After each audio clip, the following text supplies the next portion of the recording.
In today's video, I'm going to show you how you can make a copy and duplicate a file on Google Drive. So making a copy on Google Drive is really useful if you want to have multiple of the same file. So first of all, if I want to make a copy of a file, all I simply need to do is come over to Google Drive, and here is where all of your files will be listed. So for example, if I wanted to make a copy of this form here, I can right click on this form and scroll down until I see make a copy.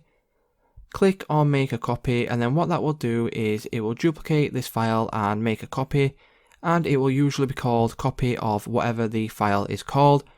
And you can also duplicate and make a copy of videos also. Make a copy there, and what that will do is, as you can see, it will make a copy again of the video. So that's just how you can go ahead and make a copy of a file in Google Drive, guys. If this video did help you out, please leave a like on today's video, and I will see you in the next one.